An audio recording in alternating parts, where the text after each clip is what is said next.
अब देखो बच्चों, आज जो हम टॉपिक डिस्कस करेंगे और ये टॉपिक है हमारा आज का क्या,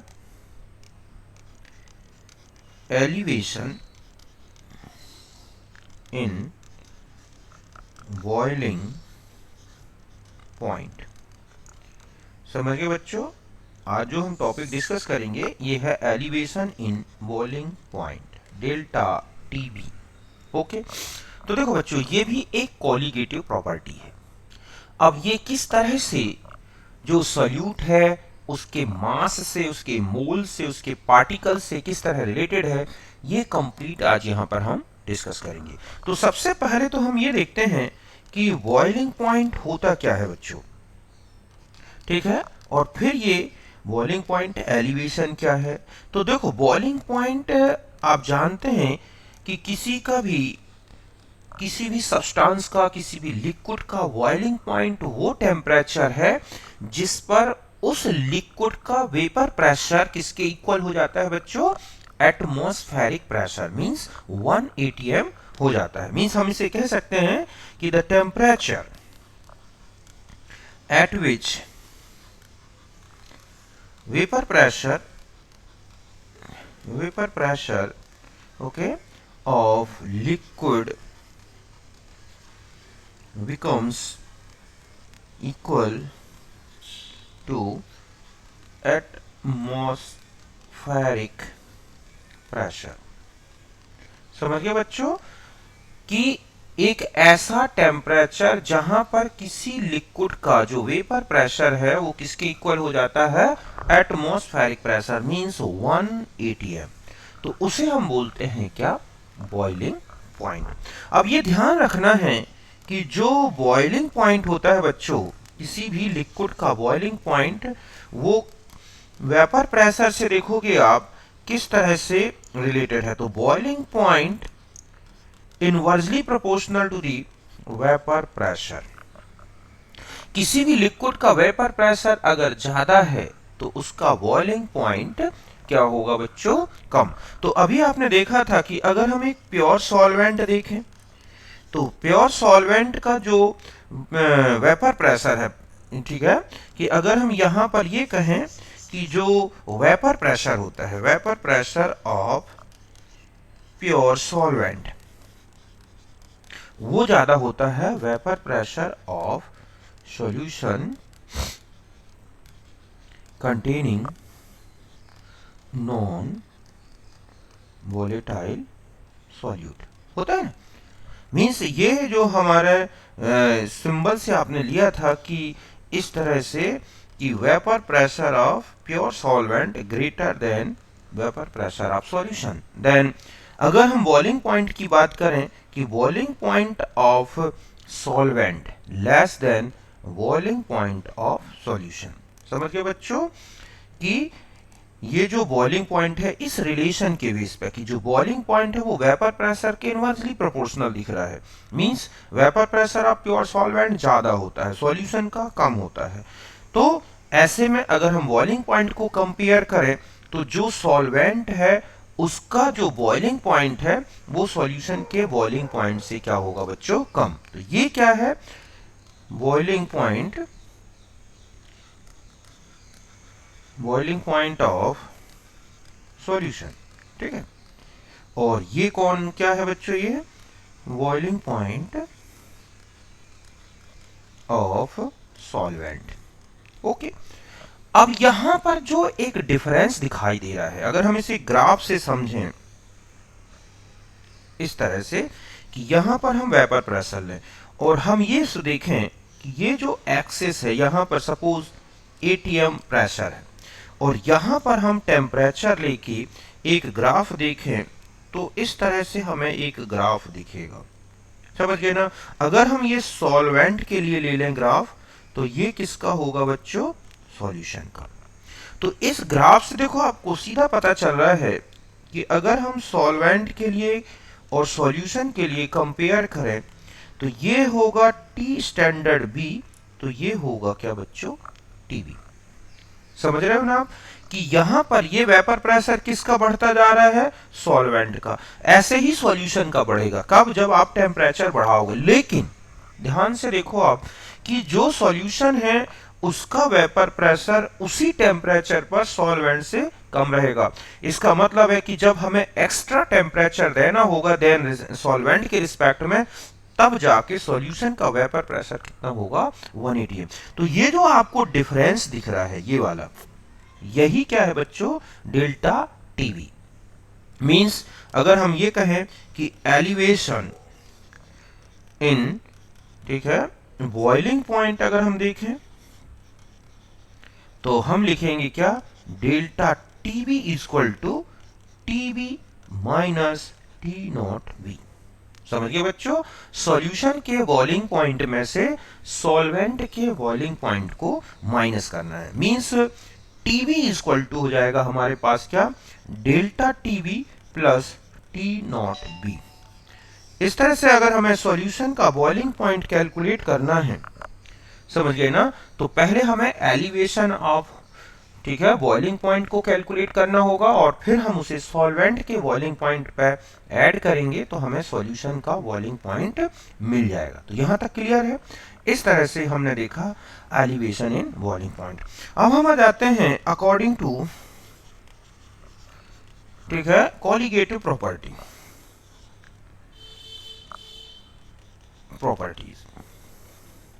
ठीक है, ये रिलेशन होता है कि delta TB directly proportional to the molality. समझ गए बच्चों कि जो एलिवेशन इन बॉइलिंग पॉइंट है वो सॉल्यूशन की मोलैलिटी के डायरेक्टली प्रोपोर्शनल होता है। और आगे बढ़े तो डेल्टा टीवी इक्वल टू, अगर हम यहां पे देखें कि डेल्टा टीवी का क्या रिलेशन आ जाएगा, तो delta TB equal to KB into M. अब यहां पर बता दूं कि केवी क्या कहलाता है। ओके, तो केवी को बोला जाता है क्या बच्चों, ठीक है, इसको बोलते हैं मोलल एलिवेशन कांस्टेंट। क्या है ये, मोलल एलिवेशन कांस्टेंट। इसका एक नेम और होता है और वो होता है क्या बच्चों, एब्ल्यूस्कोपिक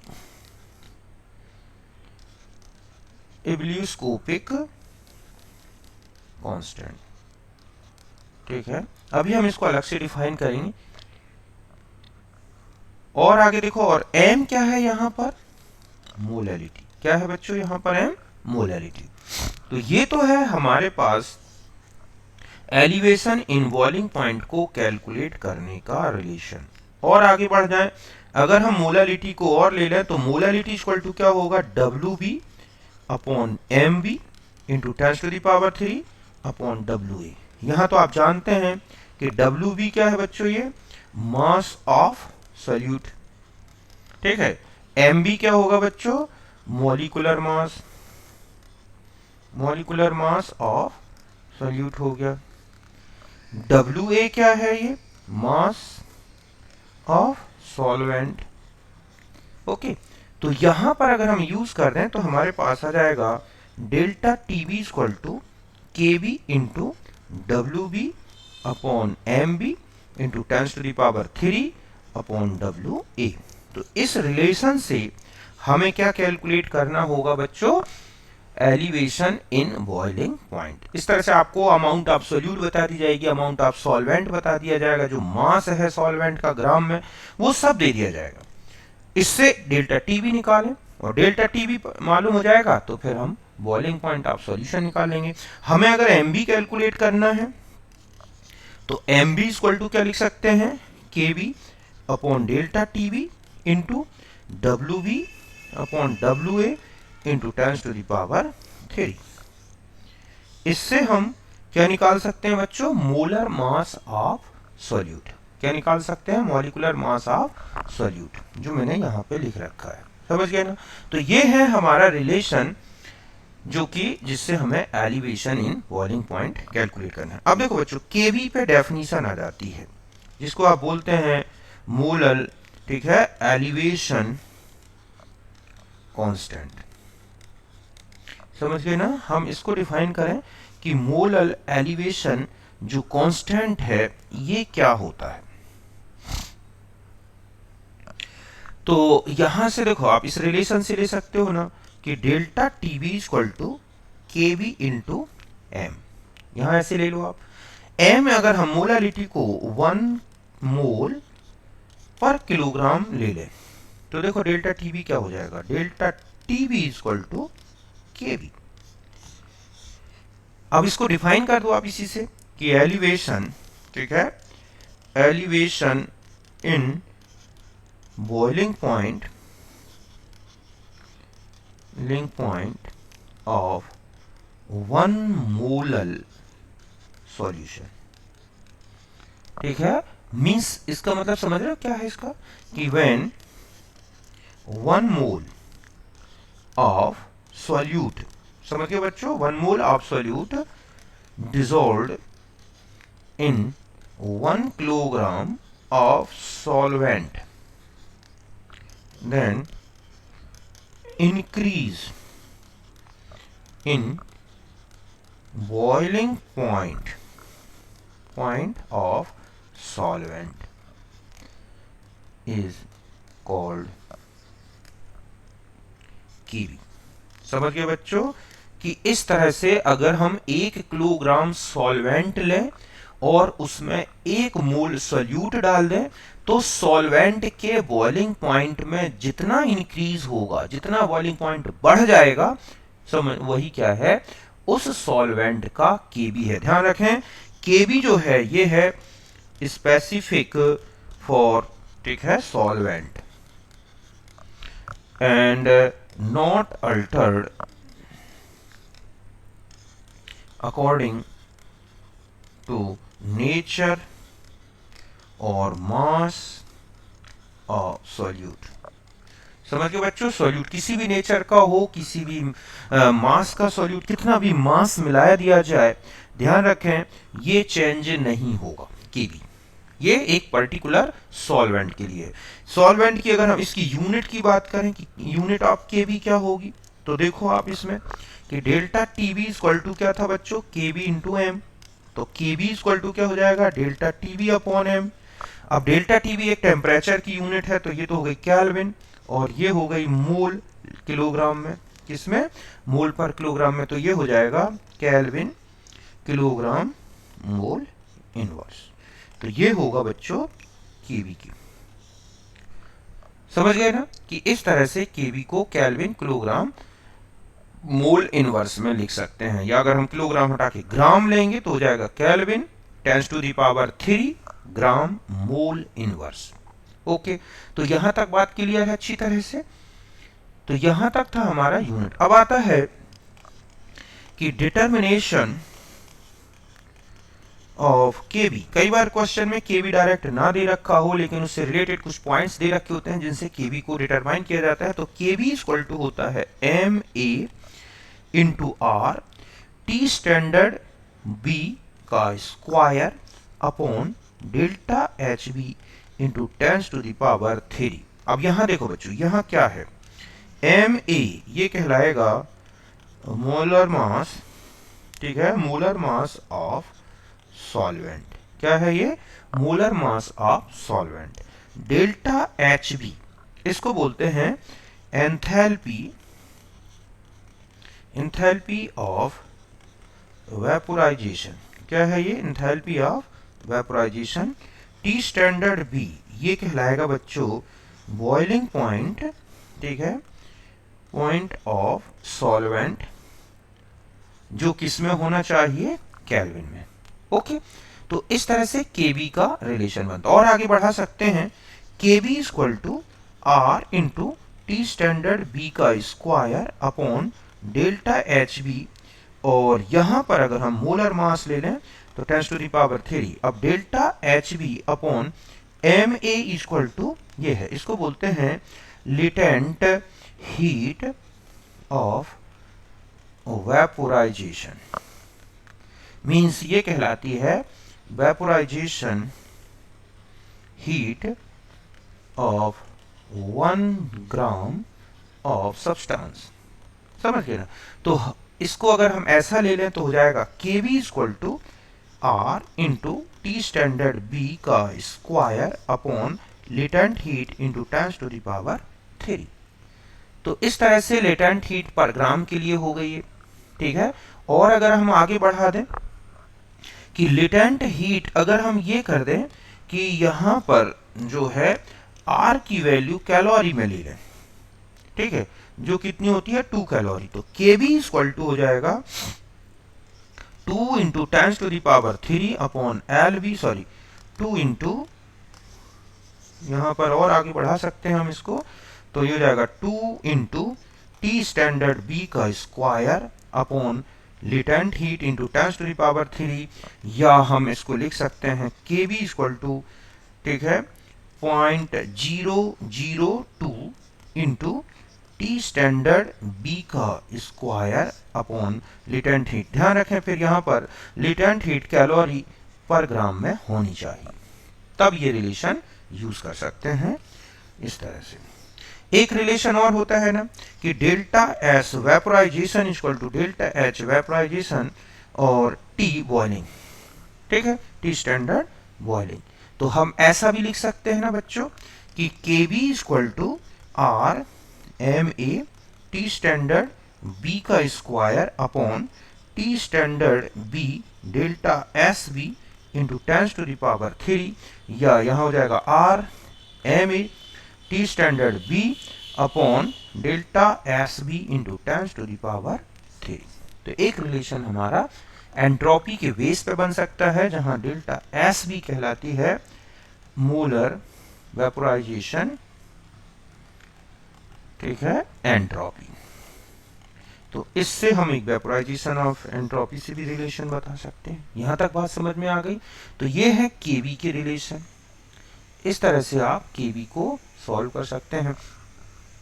फॉर, अगर मान लो फॉर इलेक्ट्रोलाइट की बात की जाए, ठीक है बच्चों, तो डेल्टा टीबी इक्वल टू हो जाता है आयोटा केबी इंटू एम।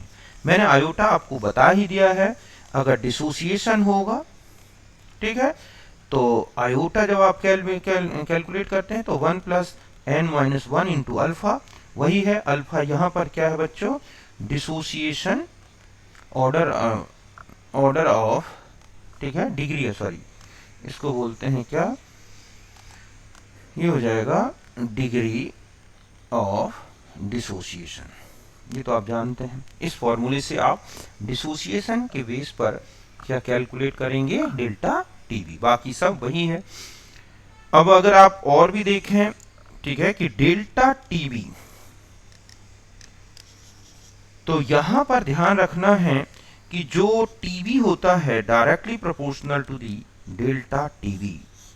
आपने देखा कि जितना ज्यादा टीबी उतना ही ज्यादा डेल्टा टीबी, और जितना ज्यादा डेल्टा टीबी उतना ही ज्यादा टीबी होगा। तो अगर हम यहां पर ऐसे ले लें कि ये है ग्लूकोज, ठीक है बच्चों, यूरिया है, सुक्रोज है, इनका आयोटा ध्यान रखें 1 होता है। तो यहां अगर ये 1 मोलर है, ये 1 मोलर है, ये 1 मोलर है, तो टीबी इसका हो चाहे टीबी इसका हो चाहे टीबी इसका हो, बिल्कुल बराबर होगा। ठीक इसी तरह से डेल्टा टीबी इनके भी क्या आएंगे बच्चों, बराबर आएंगे, अगर इनकी मोलर कॉन्सेंट्रेशन एक सी है। ये क्या है, मोलर कॉन्सेंट्रेशन, ठीक है। तो ये इनके क्या हो जाएंगे, बॉइलिंग पॉइंट। तो इसका मतलब है कि चाहे कोई भी सॉल्यूट हो, अगर उनकी मोलर कॉन्सेंट्रेशन 1 है और आयोटा 1 है, तो उनके बॉइलिंग पॉइंट सेम आएंगे, उनके एलिवेशन इन बॉइलिंग पॉइंट जो है सेम आएंगे। लेकिन अगर इलेक्ट्रोलाइट है, ठीक है, तो इलेक्ट्रोलाइट में ध्यान रखें कि टीबी डायरेक्टली प्रोपोर्शनल टू क्या हो जाएगा, आयोटा इंटू एम, या डेल्टा टीबी ऑल्सो, ठीक है, आयोटा इंटू एम। तो जिसके लिए आयोटा इंटू एम का प्रोडक्ट ज्यादा होगा, जैसे कि हम यहां ले लें ग्लूकोज है, ये है NaCl, ठीक है, ये है CaCl2, ये है AlCl3 और ये है K4FeCN6। अगर मैं कहूं ये 1 मोलर है, ये 1 मोलर है, ये 1 मोलर है, ये 1 मोलर है, ये 1 मोलर है, आयोटा अगर हम देखें कि आयोटा इसके लिए कितना होगा, तो ये नॉन इलेक्ट्रोलाइट है, आपको दिख रहा है ये, तो ये 1 आयोटा इसके लिए क्या हो जाएगा बच्चों, 1, तो इसके लिए 2, तो इसके लिए 3, तो इसके लिए 4, तो इसके लिए 5 होगा। अब अगर मान लो हम आयोटा इंटू एम देखें, तो 1, यहां पर कितना हो जाएगा 2, यहां कितना हो जाएगा 3, यहां कितना होगा 4 और यहां कितना होगा 5। तो इसका मतलब है कि डेल्टा टीबी हो या टीबी, ठीक है, यहाँ का डेल्टा टीवी इससे ज्यादा, ये वाला डेल्टा टीवी इससे ज्यादा, इसके लिए डेल्टा टीवी इससे ज्यादा, इसके लिए डेल्टा टीवी और इसके लिए डेल्टा टीवी। ठीक इसी तरह से बॉइलिंग पॉइंट की बात करें तो ये इनके बॉइलिंग पॉइंट इस ऑर्डर में बढ़ते जाएंगे। बात समझ गए ना? तो इस तरह से अगर इलेक्ट्रोलाइट्स दे रखे हैं तो आपको आयोटा इंटू एम से कंपेयर कर देना है, और केवल नॉन इलेक्ट्रोलाइट है तब मोलारिटी सेम होने पर सब कुछ सेम होगा। ओके, इसी तरह से अगर स्ट्रेंथ दे रखी हो, स्ट्रेंथ, तो ध्यान रखें डेल्टा टीवी हो या TB inversely proportional to the molar मास।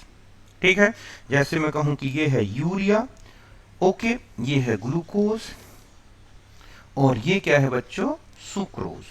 अब मान लो इनकी स्ट्रेंथ दे रखी है 10 ग्राम पर लीटर, 10 ग्राम पर लीटर, 10 ग्राम पर लीटर। तो मोलारिटी कितनी आएगी बच्चों, 10/60। इसकी कितनी आएगी, 10/180। इसकी कितनी आएगी, 10/342। तो ऑटोमेटिक है कि जब इनके बॉइलिंग पॉइंट की बात की जाए या डेल्टा टीवी की बात की जाए तो इसका डीबी कम, फिर इसका और ज्यादा, इसका और ज्यादा ना, उल्टा बोल दिया मैंने। ये हो जाएंगे कि जहां पर मोलर मास कम था वहां पर डेल्टा टीवी ज्यादा होगा, तो ये ऑर्डर आ जाएगा हमारा इस तरह से। इसी तरह से इनमें भी ऑर्डर आएगा, डेल्टा टीवी इसका सबसे ज्यादा होगा, इसका डेल्टा टीवी सबसे ज्यादा होगा और इसका डेल्टा टीवी सबसे ज्यादा होगा। तो यहां तक आप समझ गए एलिवेशन इन बॉइलिंग पॉइंट। तो इस तरह से हमें देखना है। एक रिलेशन आप देखोगे, रिलेशन बिटवीन, ठीक है, RLVP एंड डेल्टा टीवी, कि इनमें क्या रिलेशन आएगा। ठीक है, तो देखो बच्चों, अगर इनमें रिलेशन देखो तो आपने अभी देखा delta TB equal to KB, ठीक है, अपॉन में अगर हम देखें WA इंटू 10⁻³ इस, ठीक है, into MB, WB upon MB। तो WB अपॉन MB अगर हम ले लें तो डेल्टा टीवी इंटू WA, ठीक है, अपॉन में क्या आ जाएगा बच्चों, KB इंटू 10⁻³। ओके, ये हमारे पास रिलेशन आएगा किसका, WB upon MB।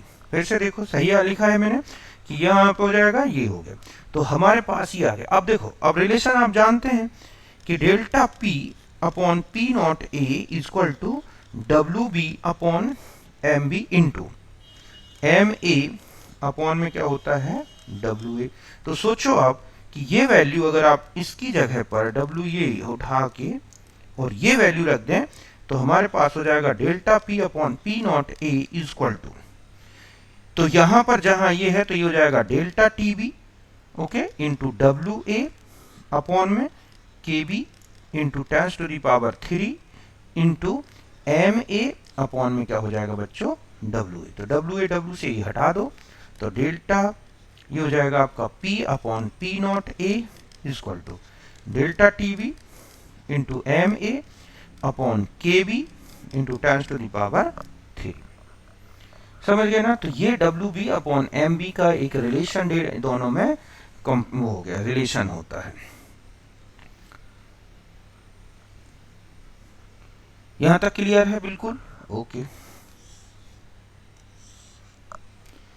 Relation between RLB और डेल्टा टीवी, टीवी का है KB into upon WA into 10⁻³ upon WB MB। ठीक है,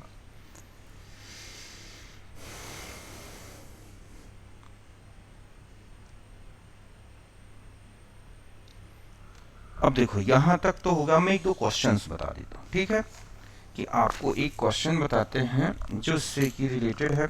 एक क्वेश्चन है जैसे कि 18 ग्राम, ठीक है, glucose is dissolved in 1 kilogram of water. ठीक है, तो आपको कैलकुलेट करना है टीवी। और देखो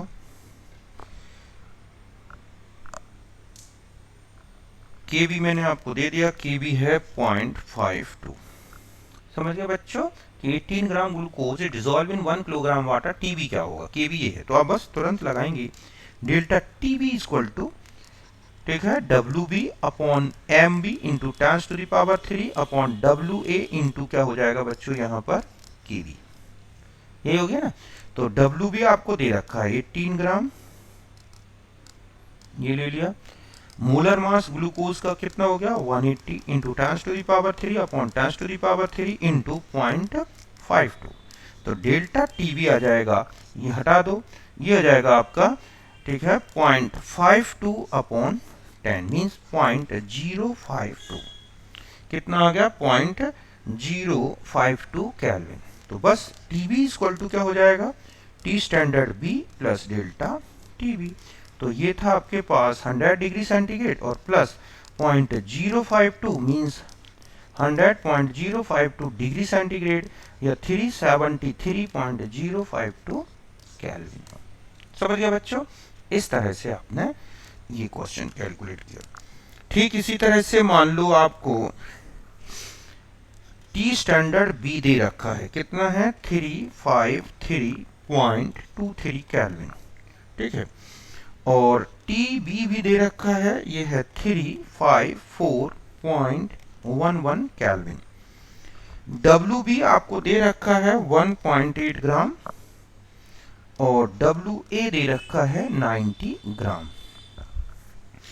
आपको एम बी कैलकुलेट करना है और के बी जो है ये है 2.53 केल्विन किलोग्राम मोल इनवर्स। समझ गए बच्चों।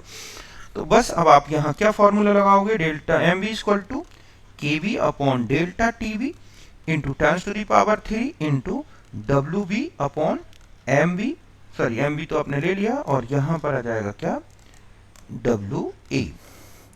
तो डेल्टा टी बी कितना हो जाएगा बच्चों, देखो ये है 354.11 माइनस ये हो जाएगा 353.23। ठीक है, तो पहले आपने ये टेम्परेचर का डिफरेंस निकाला तो 0.88 केल्विन।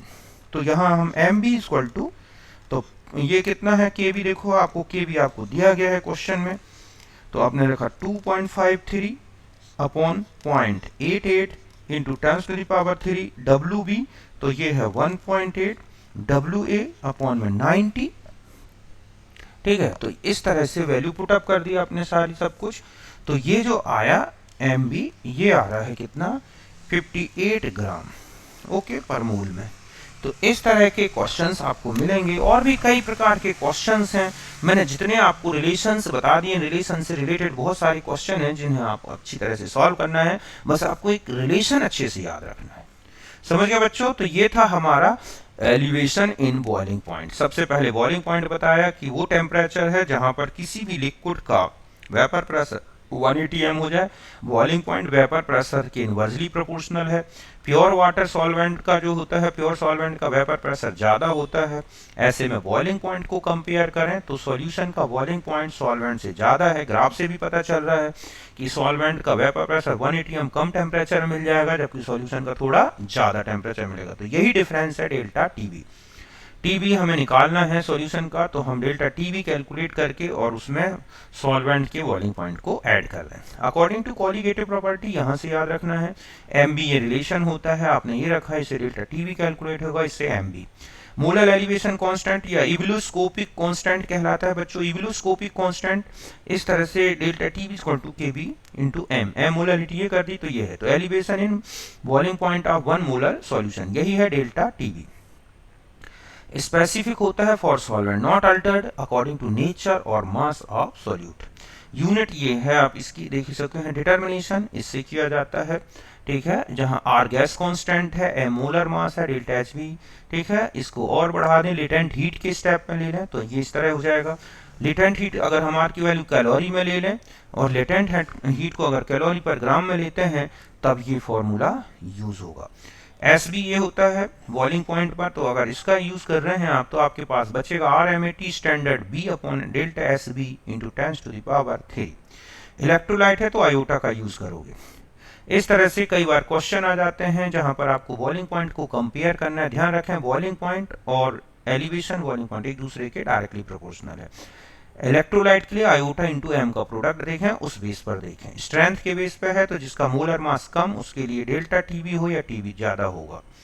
अगर हम आर एल वी पी के बीच में रिलेशन देखें तो delta T B equal to होता है, आपने देखा K B upon W A into 10 to the power 3, ठीक है, into W B upon M B. तो आपके पास W B upon M B आ जाएगा, तो ये हो जाएगा delta T B into W A upon K B into 10 to the power 3। समझ गए बच्चों? तो ये आप इस रिलेशन को उठा के इसमें रख दें तो आपके पास ये फॉर्मूला निकल आएगा।